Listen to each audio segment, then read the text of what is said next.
Play fake on first down. Lagway launching downfield, has a man. Touchdown! Blitz coming off the edge. Dart under pressure. Down he goes. I'm ready to go play. Let's play our best football. Boise State, the 25th ranked Boise State Broncos, the team that got the bye week in the playoff last year, travels to Tampa to play the University of South Florida and lose 7-34. Boise State hurt themselves so bad in this game. They rushed for, I don't know how much, but total yards, they got 378 to 372 for USF. The turnovers is what killed Boise State in this game. They had 3 turnovers, 3 fumbles that they lost. Madsen, the quarterback, played pretty decent, but they were driving down the field every single time. And then USF, what do? They turn the turnover into points. So big shout out to USF. A lot of them, of course, led by their quarterback Byron Brown, which we'll get into. He looked like Cam Newton back there. Bro was running over corners and safeties like they were nothing, and he's not even a big guy. That's what's crazy. I know, never mind. He kind of is. He's 6'3", 231. So he is kind of a big guy. Never mind. I thought he was a smaller dude. He moves out there like he's super slim. It's scary. It's a scary sight to see. Boise State could not stop him. And so Boise State kept making mistakes, and USF kept benefiting. And Boise State would also make it into USF territory, and then they would go for it on 4th down, and guess what? They wouldn't get it. It was constantly them, Boise State, getting down the field and either, fumbling the ball or not, converting the 4th down conversion. Their 3rd downs were rough too, obviously, in the game. So yeah, Boise State really hurt themselves in this game. The score is definitely not, super, I guess, relevant to actually what happened in the game. The score definitely, think about it. Boise State doesn't have those 3 turnovers. That's 21 points, right? We're looking at a 28-17 game, 28-20 game, by Boise State. And so I don't know. I think that USF looked really good in this game at Boise State. I think this was more about Boise State hurting themselves than it was them looking bad. The game-changing play was Hewlett's, the punter, throwing the 45-yard touchdown pass to Singleton on the fake punt. Alex Golish he's a risk-taking coach. He's a scared money, don't make money type coach. He puts together a decent strategy, and the team goes out there, buys into it, and they execute it. And you get a result like this, where you're getting out there playing a team in Boise that is pound for pound, player for player, equal to you, but you're playing at home. You need to get out there and you need to do your thing. And that's exactly what happened with this game. Now, what we saw in this game was USF, this is their first win against a ranked team in almost 10 years. 34 unanswered points. It was a landslide. They did force the turnovers with stripping the ball out of people's hands, so that's something that we're going to have to watch. But the game changer was the quarterback. Like you said, his ability to throw the ball deep, but then also scramble, is going to put a lot of stress on a lot of defenses this year. It is a really great test for the Florida defense to have to play against this Alex Golish offense and Byron Brown quarterback, because they present a legitimate threat both schematically and from an execution standpoint. The bottom line is, if you're Florida, how you win this game is you have to play with the lead. You have to play with you saw what happened against Boise. If you're not playing with the lead in this game, the playbook for a Golish and Brown become a lot bigger, and it becomes a lot more challenging to have to play against them. If you're playing with the lead, you limit the playbook to where it's shotgun pass down the field, which you can manage a little bit better than maybe it's a screen, maybe it's a handoff, maybe it's a quarterback run, maybe it's kind of like, well, what the heck do we do? So You have to play with the lead, which means the offense is going to win you this game. And Boise and USF's got the number one corner in the nation. 11 tackles, 7 solo, by the way. Yeah, no, it's going to be definitely very interesting. I think, like you said, we can't fall behind, especially because Byron Brown is so dynamic. 2023, obviously last year he got injured, so he's coming off of an injury. Yep. But in 2023, his stats were insane: 3,000 plus passing yards and like 800 yards rushing.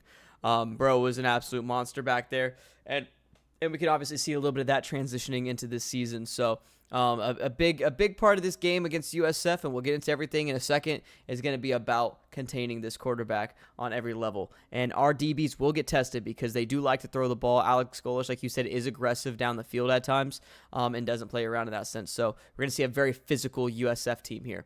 We have some stats. All right, this is going to be Florida's offense versus this USF defense. So when you look at these stats, particularly efficiency stats, you adjust them based on your strength of schedule, right?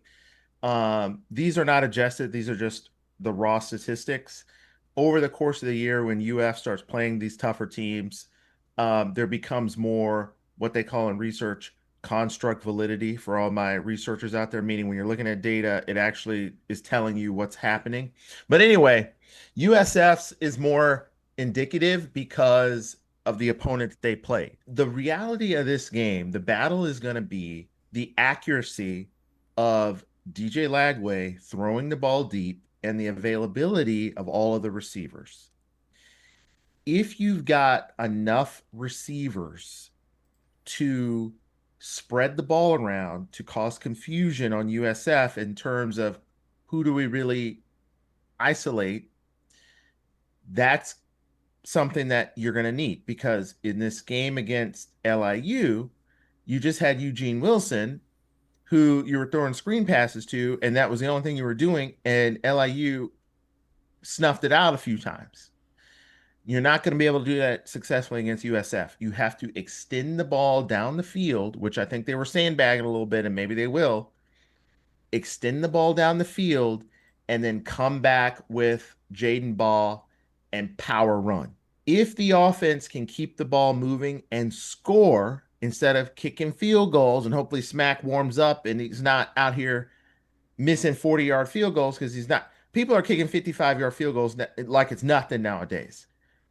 He was not in a great headspace. But anyway, if you keep the ball moving, running it, throwing it, you're going to put pressure on the USF offense, which is how you want to win this game. If you're not scoring and USF has the ball either with the lead or within a one-score game, that's how this game becomes very, very interesting. This game, I think, is going to be very similar to when USF played Miami, or not Miami, but maybe Miami, Alabama last year, where it's going to be very difficult to figure out what you're trying to do defensively, and you have to hope that you can hold on until the fourth quarter and hope that you're just deeper than they are. Because if you allow them to stay in the game, it's going to be a problem. So Caleb Banks, he didn't play against LIU. Mizell didn't play against LIU, the wide receiver, who I really like. Dallas Wilson didn't play against LIU. Can these people play against USF? I didn't hear anything. We'll see. That's a big part of this game. I haven't heard anything about injuries either. We should be getting Caleb Banks back, and we should be getting Dallas Wilson back. Hopefully Grayson Howard is also coming back to get some reps in before he has to go play at LSU, which obviously would be really nice. But yeah, no, hopefully these injuries do, are subsided and we're able to get some of these guys back for this game. Yeah, I mean, the good news is Boise State was able to move the ball on South Florida's defense. It's kind of like what I talked about before, EJ, other than that insane all-pro DB that USF does have. This, passing game of Boise State was able to kind of find some success with Maddox back there throwing the football. Now, they did a pretty good job keeping away those super deep passes, but I think that's where DJ Lagway is going to come in and probably change that around a little bit. But they do like to throw the ball.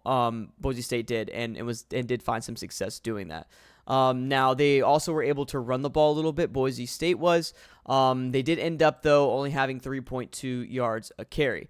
Now, one thing that we're going to start doing this week, where we give like a offensive key and a defensive key to the game. My offensive key, I think, is there's two of them that jumped out at me. One is DJ hits 2 20-plus yard passes. These are going to be bombs down the field.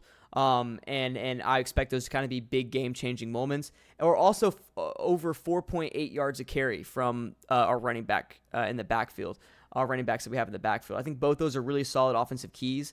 I'm going to go with 4.8 yards a carry, though, on average for our running backs in the game. I think that's a solid number. If we get close to 5 yards a carry, I think that's going to let us win this game because when you look and see how USF was able to do these quick passes against, or Boise State was able to do these quick passes against USF this past week, I feel like DJ Lagway and this Billy Napier offense, which is more conservative in that aspect, isn't going to have any problems there. Mixed with DJ taking more deep shots, I think that we're going to be fine in that aspect. So I think if we can really get a good run game going here with these guys, which I'm sure that we will, I think that's going to be the key offensively for me. I think that's exactly right because, like I said, we're going to win this game, guys, with offense.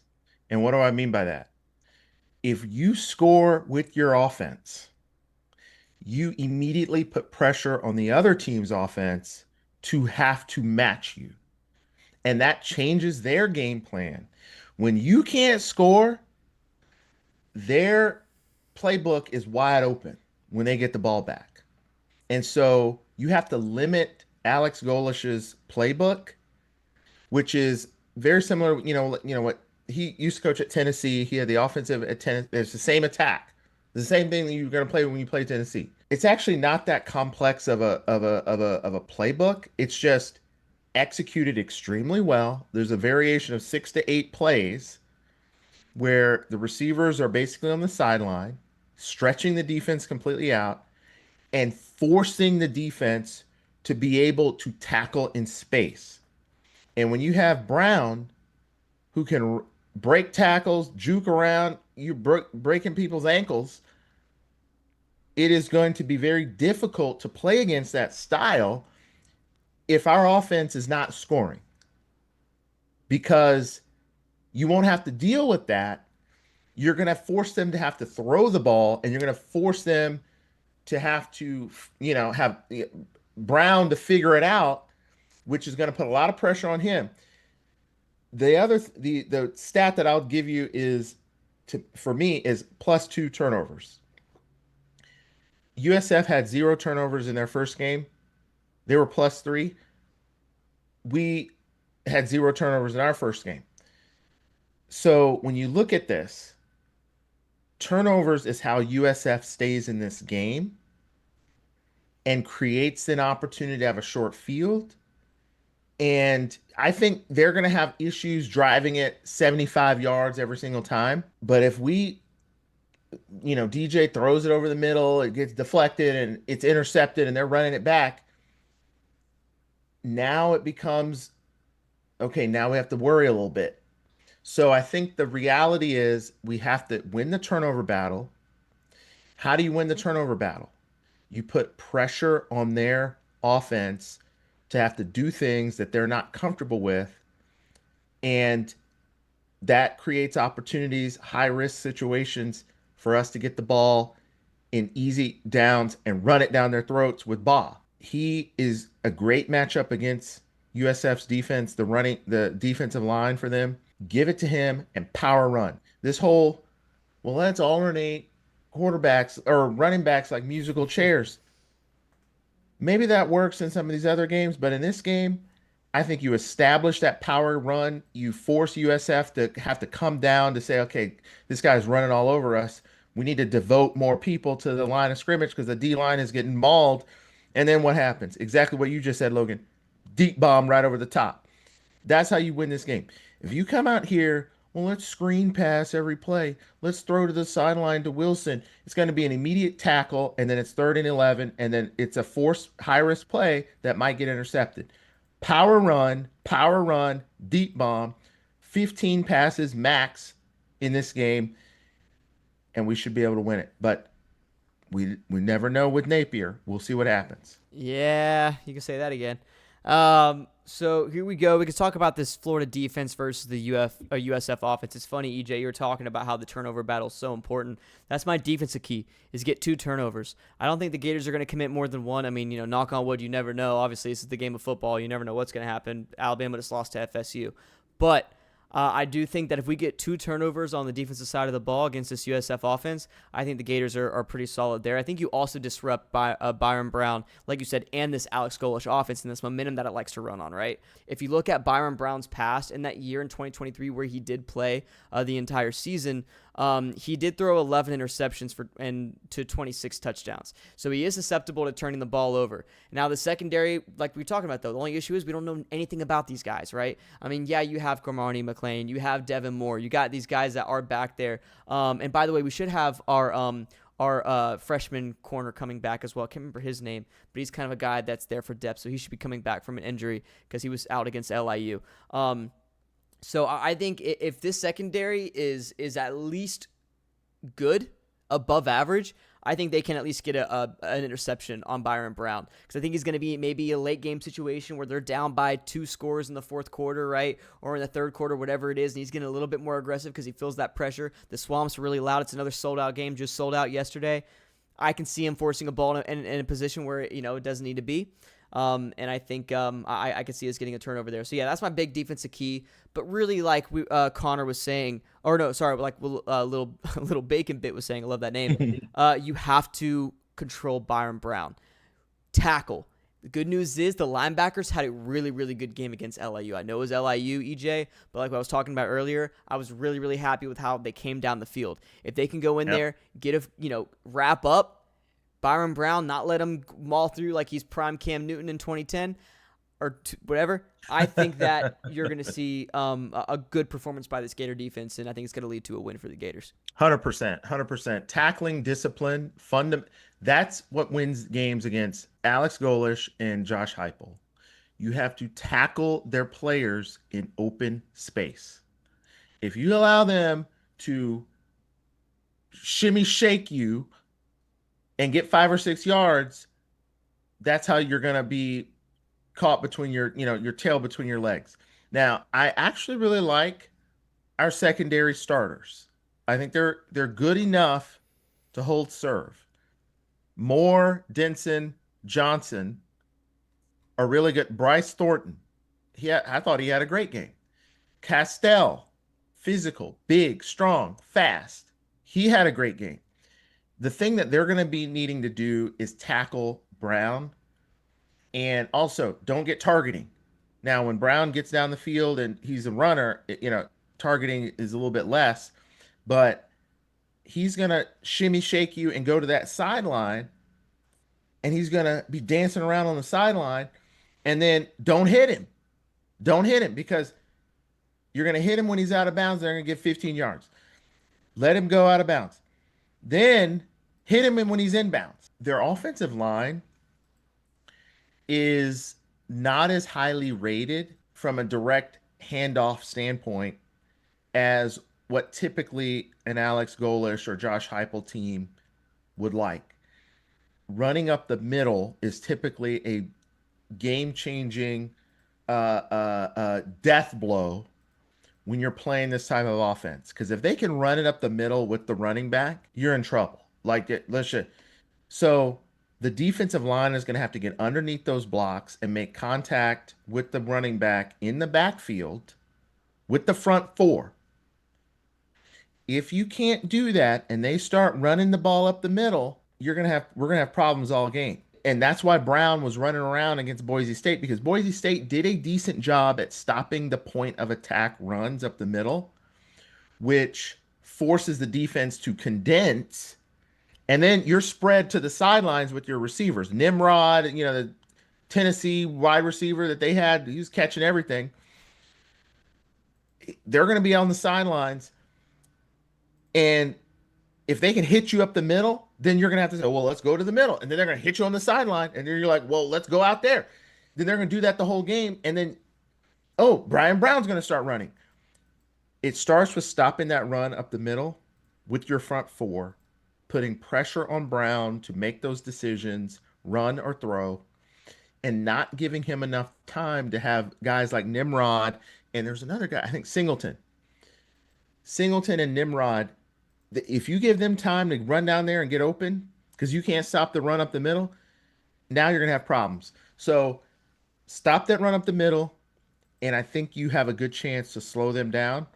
And also how you stop them up the middle is if you score with your offense, they're not going to be running it up the middle. They're going to be trying to throw it, which is a lot easier than, okay, we got to figure out a game plan. So score with DJ, run the ball, go deep, and actually catch it when you go deep, one-handed with like VB3, and you should be able to be in a good position late in the game. You want to get into this game into the fourth quarter where USF, they don't have as much depth as you, where they're a little bit tired and they're huffing and puffing, and then you're able to, now you can bring in Jacoby Jackson. And then oh man, they're bringing in Jacoby Jackson now. Now we got to tackle this guy. That's how you win this game. Yeah, I like that. Did you give an exact defensive key? Stop the run up the middle. Stop the run up the middle. Gotcha. All right, Yeah. Beautiful. So I think this game is going to be relatively close early. And then I think we're going to figure out a way to, it's going to become apparent that we're just a little bit more physical. We're a little bit more faster. We're a little bit this, that, and the other.